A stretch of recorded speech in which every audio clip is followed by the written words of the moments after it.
Dans Origine, chapitre 14, versets 4 à 5. Il est dit ici, alors les rois vainqueurs prirent le contrôle total sur le royaume de Wea et de ses pères, et sur plusieurs autres royaumes, ainsi que du côté physique. Ils enlevèrent Boti, le fils du frère de Sango, dans le but de le convertir à la sorcellerie. Dans cette histoire, ils ont pris de cette histoire, ils l'ont introduit dans ce qu'on va appeler les canons, dans ce que d'autres aussi diront l'Ancien Testament.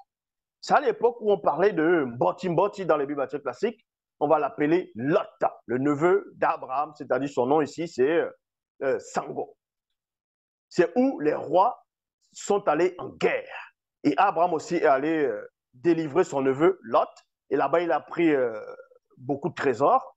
Et plus tard, Melchisedec apparu à Abraham. Abraham lui a donné la dîme de tout.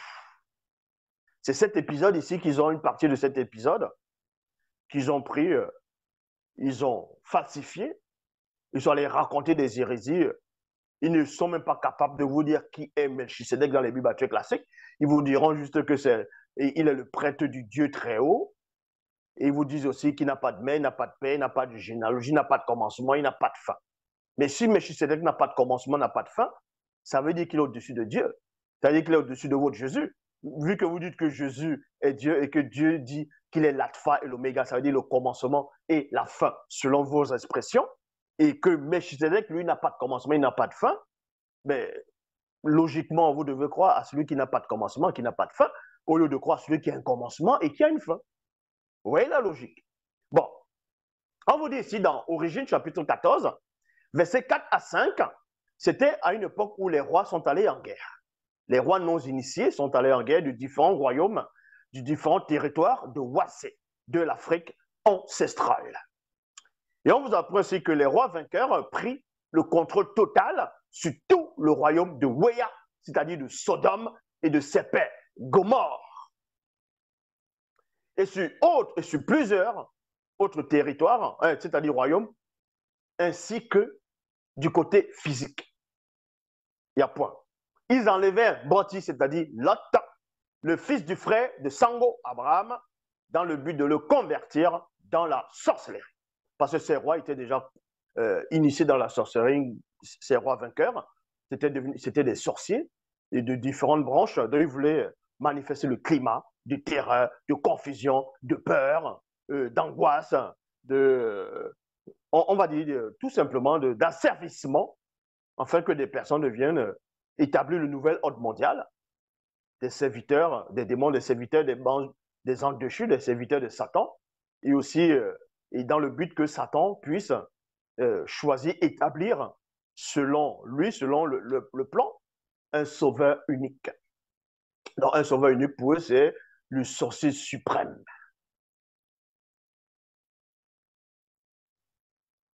C'est même pour ça qu'ils ont fait même dans les films de Marvel en parlant de Doctor Strange, en disant qu'il est le sorcier suprême, ainsi de suite. Ben, bon, vous voyez.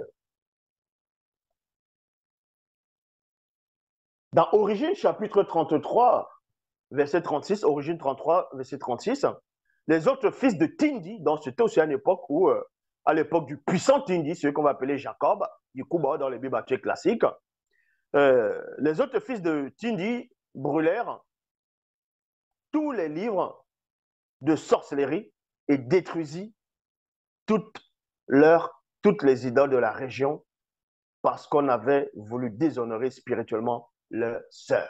Donc, c'est pour montrer que même à l'époque du puissant Tindi, de ce qu'on va appeler Jacob, beaucoup de personnes pratiquaient toujours la sorcellerie. Il y avait différents peuples noirs aussi, compris les blancs et les sans-mêlés, qui pratiquaient la sorcellerie. Et à cette époque, il y avait aussi des livres de sorcellerie.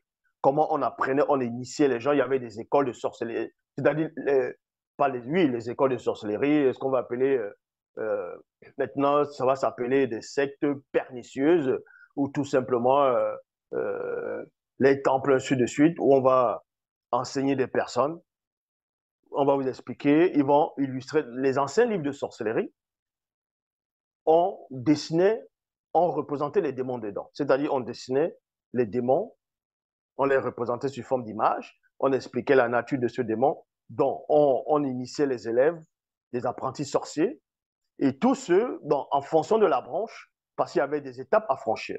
Quand tu franchis là, c'était une forme d'école initiatique occulte. Quand tu finis cette branche, il y a plusieurs branches. Exactement comme Harry Potter. Ouais, l'école des sorciers. C'est exactement pareil.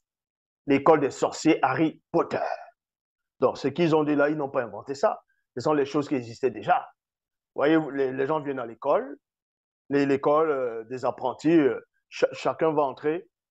On choisit des personnes, l'autre va faire, l'autre sera avec, on va dire, le serpent, l'autre va être avec l'oiseau de feu, l'autre va être avec, on va dire, telle branche, telle représentation, ainsi de suite. C'était exactement ça par rapport à ces livres-là. Il y avait des professeurs, c'était des sorciers de différentes branches. Donc, c'était des écoles que maintenant, on va retrouver un peu partout en Afrique, un peu, pas seulement en Afrique, dans le monde. D'autres diront que non, ce sont des écoles initiatiques. On va t'enseigner les sciences occultes, bon, c'est-à-dire les sciences des ancêtres. On va t'enseigner la métaphysique. On va t'enseigner la science des nombres, ainsi de suite. Non, tout cela, ce sont des barlivernants. Donc, il y avait un livre. Le livre, il y avait plusieurs livres. Il y a le livre de la nécromancie. Donc, ceux qui veulent apprendre la nécromancie vont aller apprendre la nécromancie dans le livre de la nécromancie.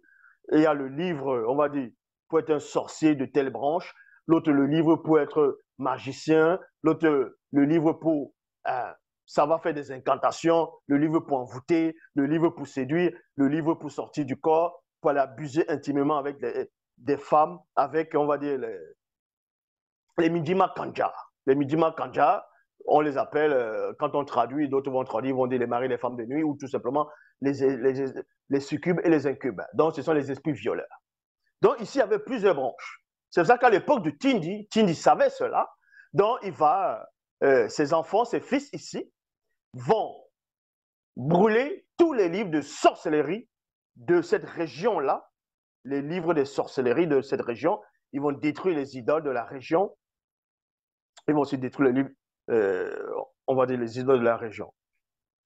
Et c'est pour ça que vous allez voir maintenant, beaucoup de gens ont écrit des livres, les livres paranormaux, le livre de Necronomicon. Necronomicon, d'autres diront ce livre des morts qui a été écrit avec le sang humain. Et la couverture, ça a été fait avec la peau humaine. La peau humaine. C'est cela où ils vont montrer dans des films où on va parler un peu de la sorcellerie, la science-fiction, fantastique, épouvante. On va montrer des sorciers qui vont prendre un livre, ils ouvrent un livre, ils commencent à faire des incantations, ils invoquent, vous voyez la fumée qui apparaît, la fumée va commencer à apparaître. Si c'est peut-être dans le tombeau, on va dire au cimetière, vous allez voir les tombeaux vont commencer à bouger comme ça. Ça, on vous montre tout simplement l'étape de l'incantation. Et quand on monte un tombeau dans un livre, plutôt dans un film, on monte le cimetière dans un film et qu'il y a quelqu'un qui est en train de réciter un livre, une incantation, il y a la fumée qui apparaît. C'est tout simplement une représentation symbolique de quelqu'un qui est en train d'être initié dans la branche de les esprits des morts, c'est-à-dire les démons familiers.